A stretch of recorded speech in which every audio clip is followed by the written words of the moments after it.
Encore une fois, Cédric The Best Doumbé a prouvé qu'il mérite son surnom de The Best. Et aujourd'hui, il a fait une masterclass sans précédent sur Jalil Willis en le mettant KO au premier round. Donc il a gagné son combat qui a eu lieu au Bellator Paris aujourd'hui par TKO sur Jalil Willis au bout de 3 minutes. Donc on va parler rapidement de ce combat. Genre là, c'est directement la réaction à chaud. Directement, j'ai pris quelques notes pendant le combat. Et donc, la première chose qui est intéressante à savoir, c'est que on va parler un petit peu de l'avant-combat, genre de la préparation au combat et tout. Genre, donc, pour l'avant-combat, on a fait une vidéo entière qui parlait de ce sujet. Je te conseille de la regarder, genre si tu l'as pas encore faite. Mais en tout cas, on était simplement en train d'analyser les différents styles de combat entre le style de combat de Jalil Willis, qui de base est un lutteur, mais qui a un très bon striking, mais qui avait dit dans la conférence de presse qui a été faite par la sueur qu'il allait directement amener Cédric Doumbé au sol et l'y maintenir pendant les 13 minutes du combat, tu vois. Parce qu'il sait très bien que lui de base c'est un lutteur et que Cédric Doumbé de base c'est un kickboxer, donc il a fait les mathématiques rapidement dans sa tête et il s'est dit que s'il amène Cédric Doumbé au sol, il pourra l'y maintenir et donc simplement le démonter, genre pendant un long moment, tu vois. Tandis que Cédric Doumbé, il n'avait pas ça comme plan en tête, tu vois. Il l'avait clairement dit en conférence de presse. J'ai bien aimé le fait que dans la conférence de presse, les deux combattants, ils ont directement dit, genre, c'est quoi leur game plan. Tu vois, dès le début, ils se sont pas fait de cachotterie ni rien. Jalil Willis a dit qu'il va l'emmener au sol et l'y maintenir. Cédric Doumbé a dit qu'il va le mettre KO au premier round. Et au finish, genre, c'est simplement Cédric Doumbé qui a eu raison. Il l'a mis KO au premier round. Ça commence à devenir un petit peu un classique pour Cédric Doumbé. Genre là, on en arrive au point où on se dit que ouais, genre, on commence à banaliser le fait que Cédric Doumbé il mette des KO au premier round, mais on va pas se mentir, c'est quand même une masterclass, c'est quand même une dinguerie. Peu importe l'adversaire contre qui il fait ça, parce que oui, on peut dire ce qu'on veut sur Jalil Willis, mais Jalil Willis, il est quand même expérimenté en MMA. Il est quand même vraiment expérimenté en MMA. Genre, je sais qu'il a pas un niveau phénoménal non plus, mais il est quand même expérimenté en MMA. Et il s'est fait allumer par Cédric Doumbé en un round. Ce qui fait juste encore plus monter ce qui fait encore plus monter simplement la légende de Cédric Doumbé sur le fait comment dire, que il bat tous ses adversaires avant le deuxième round, tu vois. À part Baki, bien évidemment, que genre, mais ça on pourrait en reparler dans une autre vidéo et tout, parce que Baki a battu Cédric Doumbé. Donc, ce qui est intéressant à savoir par rapport. Donc, c'est ça qui était intéressant à savoir par rapport à l'avant-combat. Et un autre truc qui était drôle, c'est de voir Cédric Doumbé simplement faire du trash talk contre un adversaire qui lui également fait du trash talk. Ça c'est un truc qui était très intéressant et c'est la raison pour laquelle on avait vraiment envie de voir Cédric Doumbé se battre contre un combattant un petit peu comme un Jason Jackson ou contre un Jason Jackson je veux dire ou un Anthony Pettis parce qu'on sait que ça ce sont des combattants genre qui répondent vraiment au trash talk. C'est un petit peu l'une des raisons pour lesquelles le combat contre Baki était aussi très anticipé parce que genre c'était juste vraiment parce que c'est fun de voir Cédric Doumbé genre faire du trash talk contre quelqu'un qui lui répond tu vois. C'est un petit peu également la raison pour laquelle le combat contre Jordan Zebo genre vraiment une partie des fans qui n'avaient pas vraiment kiffé parce que c'était un petit peu comme si c'était du harcèlement. C'est comme s'il y avait que Cédric Doumbé qui faisait du trash talk mais que personne ne lui répondait. Mais là contre Jalil Willis, déjà Jalil Willis c'est un gros antagoniste. J'ai pas compris ce farfadet malicieux. C'est un antagoniste. Tu vois le gars il vient littéralement à Paris avec le maillot de Dortmund et genre sa musique d'entrée, littéralement la musique avec laquelle il est entré dans l'arène, je sais pas si t'as fait attention, c'est, je peux pas dire le mot genre à cause de YouTube parce que YouTube n'aime pas vraiment ça, mais c'est Ni in Paris. C'est ce que je veux dire, en tout cas, Ni in Paris, chanté par Kanye West et truc là, et Jay-Z. Donc tu vois très bien la mentalité d'antagoniste que Jalil Willis il avait, tu vois qu'il était venu pour en découdre avec Cédric Doumbé. Cédric Doumbé aussi, lui, comme d'habitude, il revient. Son entrée était très drôle. Il revient avec sa musique genre classique, genre un remix de La Fouine et tout.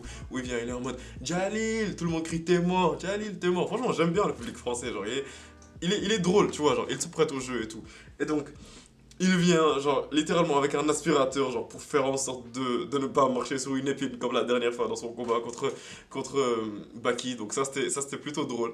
Et après avoir fait ça, littéralement, il entre dans l'arène et il commence à se battre contre Jalil Willis. C'est intéressant de voir que cette fois-ci, l'arbitre, ce n'est pas Marc Goddard, parce qu'on sait très bien qu'il y a eu plein de problèmes entre Marc Goddard et Cédric Doumbé. Peut-être c'est la raison pour laquelle ils n'ont pas utilisé Marc Goddard comme arbitre cette fois-ci, mais en tout cas ils ont utilisé un autre arbitre qui a une très longue moustache, j'ai pas compris c'était quoi le projet, mais, mais en tout cas après ça, Cédric Doumbé commence à se battre contre Jalil Willis et ça c'est le moment que nous avions attendu pendant très longtemps. On se demandait qu'est-ce qui allait se passer, est-ce que le combat allait se passer debout, le combat allait se passer au sol, genre quels allaient être les tenants et les aboutissants du combat. Donc ce qui s'est passé, c'est un petit peu la chose la plus logique en vrai, si on reste honnête pendant 2 secondes. Parce que, les gars, franchement, qui croyait vraiment en le fait que Jalil Willis gagne ce combat? Honnêtement, je vous pose la question. Moi, je suis le plus gros antagoniste de tous les temps. Je suis le plus gros farfadet malicieux et tout. Mais les gars, même moi, mon pronostic d'avant-combat, je vous avais dit quand même que, genre, je vous ai dit les qualités et les défauts des deux combattants. Mais je vous ai dit quand même que, franchement, si on reste honnête pendant 2 secondes, ce combat, Cédric Doumbé est censé le gagner, tu vois. Je comprends pas, genre, il y a vraiment plein de gens genre, qui étaient partis, genre, qui étaient derrière Jalil Willis.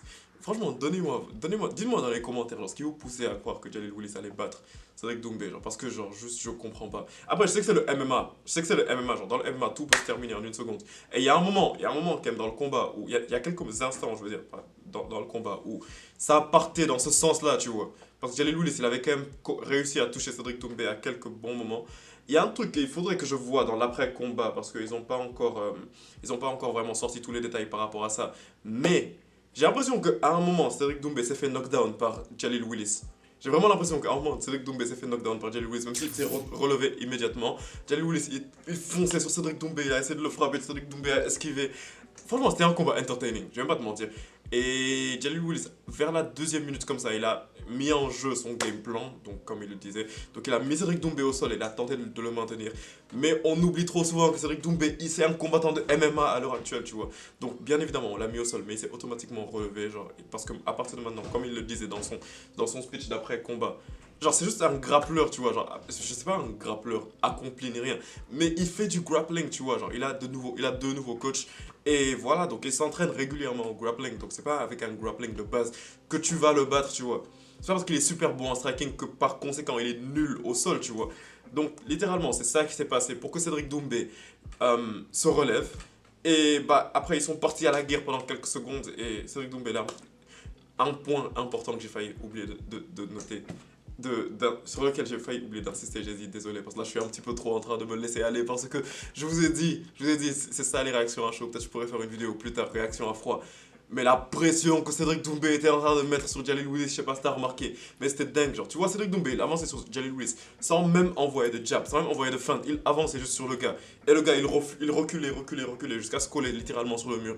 Et c'est un petit peu comme ça que Cédric Doumbé lui a mis cette pression jusqu'à commencer à l'enchaîner sur le mur. Et il lui a mis son crochet qu'il a knockdown une première fois. Après, il l'a follow. Il l'a suivi. Genre, il était juste en train de le harceler de points un petit peu. Ça m'a un petit peu rappelé comment Sean Strickland l'avait mis au sol Adesanya après qu'il était en train de le cogner sur le mur et tout. Mais sauf que cette fois-ci, Jalil Willis qui aurait été Adesanya dans l'autre cas ne s'en est juste pas remis et l'arbitre a dû arrêter le combat. Cédric Doumbé a battu Jalil Willis par TKO au bout de 3 minutes si je me souviens bien. Et voilà. C'était vraiment un très beau combat. Et maintenant, on pourrait parler de la suite. Donc la suite, elle a été évidente. Et genre, il n'y a vraiment pas eu de cachotterie. Genre, ils l'ont montré juste après. Anthony Pettis est entré dans l'arène. Anthony Pettis, que je rappelle, l'ancien champion de la catégorie lightweight de l'UFC, genre qui a vraiment qui a fait les guerres, genre il a battu les plus grands, il a battu les combattants comme des Donald Cerrone, il a battu Charles Oliveira. Réfléchis un petit peu à tout ça, qui a actuellement 37 ans, donc il va affronter Cédric Doumbé. On n'a pas encore la date, on n'a pas encore le lieu. Ils veulent le faire à Paris. Espérons juste que ça se passe, ce serait vraiment super intéressant de voir Cédric Doumbé se battre contre un combattant du calibre de Anthony Showtime Pettis, un combattant genre qu'on sait que déjà c'est un ancien champion et ses combats étaient vraiment super fun à voir, il a une très bonne capoeira, donc vraiment je suis hype pour ce combat alors que franchement on dirait qu'il va pas se passer demain, clairement. Mais je suis vraiment hype pour ce combat et ça va vraiment être un très bon événement. En vrai de vrai, c'est vrai que Doumbé, il n'a pas vraiment reçu de dégâts dans ce combat, tu vois. Donc je pense qu'il pourrait simplement se retourner à l'action directement, tu vois. Donc en tout cas, dis-moi ce que tu en penses dans les commentaires. Dis-moi ce que tu as pensé de ce combat. Qu'est-ce qui aurait dû se passer, qu'est-ce qui devrait se passer à l'avenir, quelle devrait être la suite logique pour Cédric Doumbé. Si tu kiffes ce genre de vidéo, comme d'habitude, je te conseille tout simplement de t'abonner à la zone et on se capte pour la prochaine vidéo, la famille. Peace out.